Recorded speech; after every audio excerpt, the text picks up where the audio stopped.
లోక్సభలో విపక్ష ఎంపీల గందరగోళం కొనసాగుతూనే ఉంది.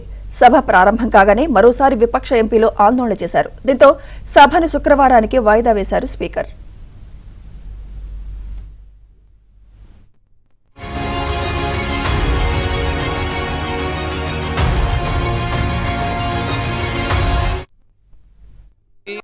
प्रत्यारोप लगा सकते हैं, शब्दों से कोई भी बात भी कह सकते हैं, लेकिन आप इधर आसन में आकर जिस तरीके की घटना कर रहे हैं ये उचित नहीं है।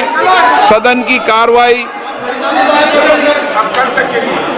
कल शुक्रवार दिनांक 6 फरवरी 2026 को प्राप्त 11 बजे तक के लिए स्थगित की जाती है।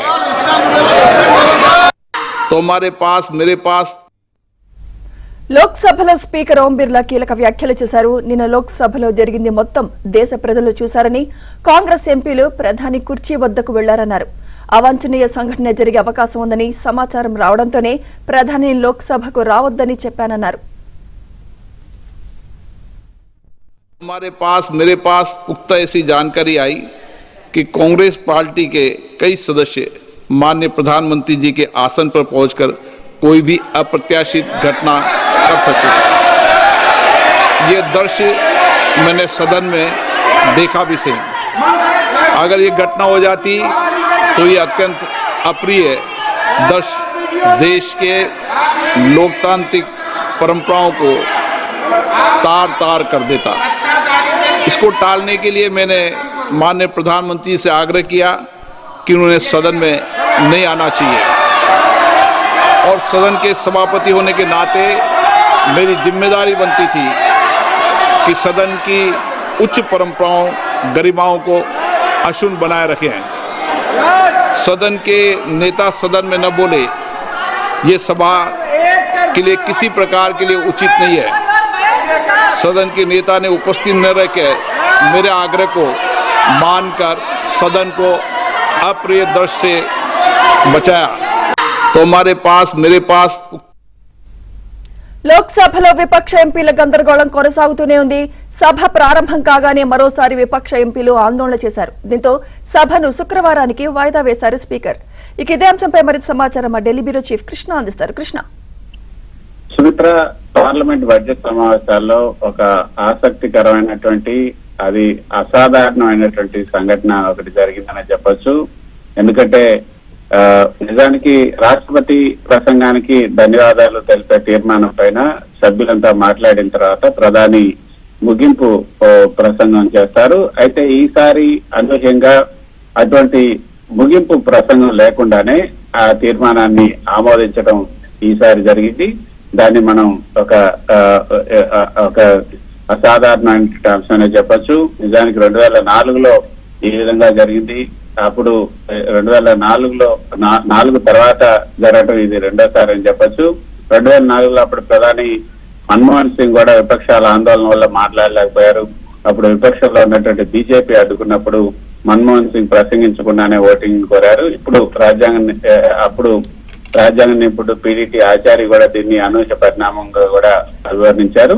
ఇప్పుడు అదే పరిస్థితి ఇప్పుడు రిపీట్ అయిందనే చెప్పొచ్చు.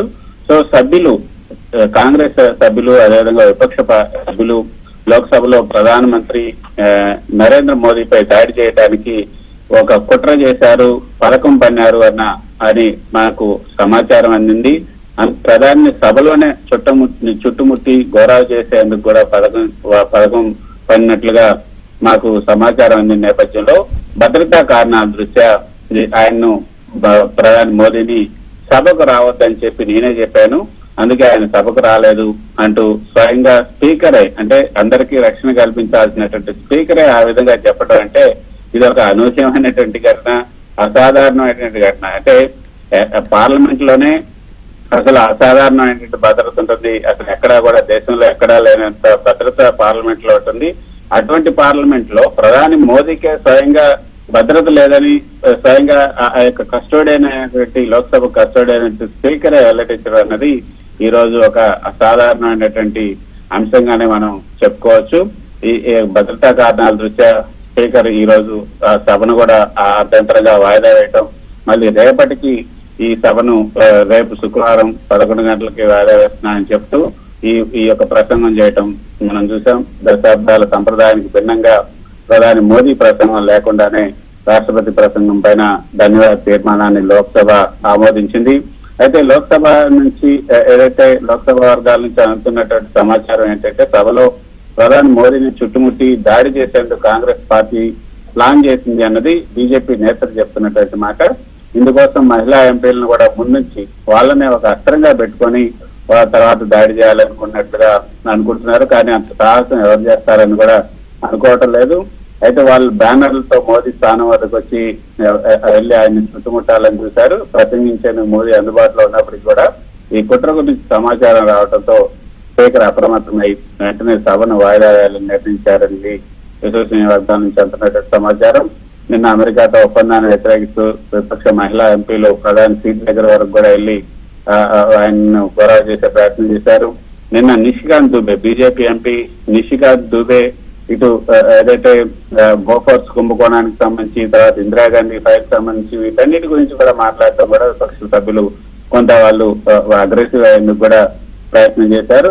అసలు చైనా దురాక్రమణ గురించి రాహుల్ గాంధీ మాట్లాడే ప్రయత్నం చేసినప్పుడు ఆయన అడ్డుకోవటం, అప్పటి చీఫ్ ఆఫ్ ఆర్మీ నరవణే రాసినటువంటి పుస్తకంలోని అంశాలను ప్రస్తావించినప్పుడు కూడా ఆయన్ను మాట్లాడకుండా చేయడం వల్ల కూడా విపక్ష ఎంపీలు కొంత ఒక విధంగా చెప్పాలంటే తిరుగుబాటు చేసినంత పని చేశారని చెప్పచ్చు. అందుకే ప్రధాని మోదీ తన ప్రసంగాన్ని అంటే టేబుల్ చేయడం జరిగింది. సో ఆయన ప్రసంగం లేకుండానే రాష్ట్రపతి ప్రసంగం పైన ధన్యవాదాల కార్యక్రమం చెప్పడం అనేది ఇది ఇటీవల కాలం అంటే 2004 తర్వాత జరిగినటువంటి ఒక ప్రధానమైన అంశంగా మనం చెప్పుకోవచ్చు. అయితే సుమిత్ర, నిన్న లోక్సభలో జరిగినటువంటి గందరగోళాన్ని కూడా మొత్తం ప్రజలంతా టీవీలో చూశారని స్పీకర్ చెప్తూ కొందరు కాంగ్రెస్ ఎంపీలు ప్రధాని కుర్చీ వద్దకు కూడా వెళ్లారు. అలా జరగడం వల్ల అవాంఛనీయ సంఘటన జరిగే ప్రమాదం ఉందన్న సమాచారం అందింది. అందుకే భద్రతా కారణాల దృష్ట్యా ప్రధాని సభకు రావద్దని కూడా సూచించారని స్పీకర్ చెప్పడం. అంటే దీంట్లో అర్థం ఏంటంటే విపక్ష ఆందోళన సాధారణ నిరసన స్థాయిని దాటిందన్నది స్పీకర్ అభిప్రాయపడ్డారు. సభలో ప్రధాని భద్రతకే ముప్పు ఉండొచ్చన్న అంచనాతోనే ఈ నిర్ణయం తీసుకున్నారు. అందుకే ప్రధాని ప్రసంగం కూడా జరగకుండా సభ వాయిదా పడింది. సో మాట్లాడే అవకాశం ఇవ్వకుండా ప్రభుత్వం అడ్డుకుంటుంది కాబట్టి మేము ఈ విధంగా చేస్తున్నాం అన్నది విపక్ష సభ్యులు చెప్తున్నటువంటి మాట.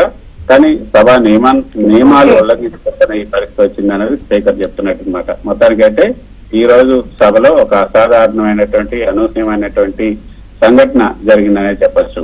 Right, thank you Krishna.